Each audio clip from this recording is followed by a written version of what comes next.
নমস্কার বন্ধুরা, মিঠুর কুকিং চ্যানেলে আপনাদেরকে আবারও স্বাগত।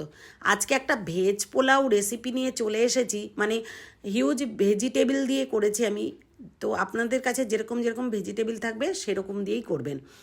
তো চিকেন মশলা কষার সাথে কিন্তু দারুণ লেগেছিল খেতে।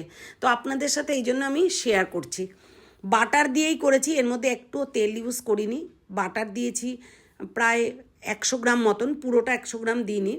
এর মধ্যে গোটা গরম মশলা, জয়িত্রী দিয়েছি। গোটা গরম মশলার মধ্যে লবঙ্গ, দারচিনি, এলাচ, ছোটো এলাচ, বড় এলাচ দুটোই দিয়েছি। দিয়ে ভালো করে নাড়াচাড়া করে নিয়ে একটা বড় সাইজের পেঁয়াজ কুচি করে রেখেছিলাম, এটা দিয়ে দিলাম। যারা পেঁয়াজ খান না তারা স্কিপ করতে পারেন, কিন্তু পেঁয়াজটা দেওয়ায় টেস্টটা অনেক বেশি বেড়ে গেছিলো। যেহেতু বাটার দেওয়া, গ্যাসটা কিন্তু একেবারেই লো টু মিডিয়ামে রাখতে হবে। পেঁয়াজটা জাস্ট একটু নরম হয়ে গেলে ঢাকা দিয়ে একটু ভাজা ভাজা করতে হবে। নরম হয়ে গেলে এর মধ্যে মটরশুঁটি দিয়ে দিয়েছি, আর দিয়ে দিয়েছি কুচি করে রাখা গাজর আর ক্যাপসিকাম। গাজর আর ক্যাপসিকামটা কিন্তু আমি বেশ অনেকটা করেই দিয়েছি। তো এইবারে ভালো করে নাড়াচাড়া করে নিয়ে আবারও কিছুক্ষণ ঢাকা দিয়ে রাখবো। মানে ঢাকা দিয়ে দিয়ে কিন্তু এই সবজিগুলোকে সেদ্ধ করতে হবে। একটু জাস্ট সেদ্ধ হয়ে যাবে এরকম করে করতে হবে, ফুল নরম হয়ে যাওয়ার আগে পর্যন্ত। স্বাদ মতো লবণ দিয়ে দিয়েছি। লবণ দিয়ে যদি নাড়াচাড়া করে ঢাকা দেওয়া হয় তাহলে সবজিটা কিন্তু, সবজি থেকে একটা জল বার হয়ে সবজিটা খুব তাড়াতাড়ি সেদ্ধ হয়ে যায়। তো এরপরে বারবার নাড়াচাড়া করে যেই দেখেছি সে প্রায় সেদ্ধ হয়ে এসেছে, তখন এর মধ্যে 1 মুঠ মতন কিশমিশ আর কাজু বাদামটা একটু বেশি দিয়েছি কিশমিশের থেকে, কারণ ফ্যামিলি মেম্বাররা যা পছন্দ করে সেই অনুযায়ী দেবেন। ওরা বাদামটা বেশি পছন্দ করে, ওই জন্য বাদামটা, কাজু বাদামটা বেশি দিয়েছি। এর মধ্যে দিয়ে দিয়েছি স্বাদ মতো চিনি। আমি 2 চামচ মতো চিনি দিয়েছি। চিনিটা, এটা যেহেতু ভেজ পোলাও, একটু মিষ্টি হবে।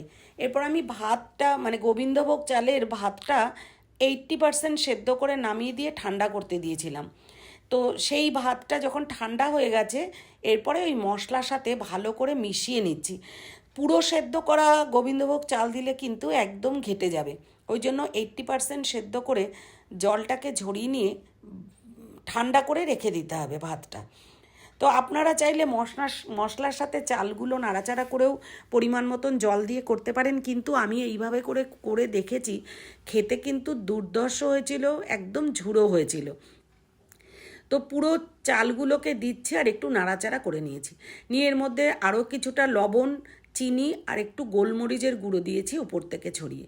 আর নামানোর একটু আগে ঘি দিয়ে দিয়েছি আমি, বড় চামচের 1 চামচ দিয়ে ভালো করে নাড়াচাড়া করে মিশিয়ে নিয়ে, যাতে এক জায়গায় মিষ্টি এক জায়গায় লবণ না হয়, ভালো করে মিশিয়ে নিয়ে ঢাকা দিয়ে রাখবো। মেশানোর কাজটা কিন্তু অনেকক্ষণ ধরেই করতে হবে।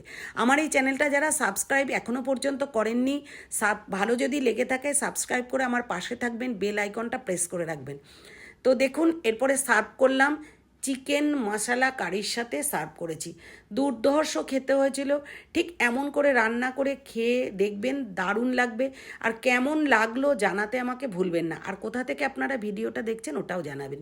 Thanks for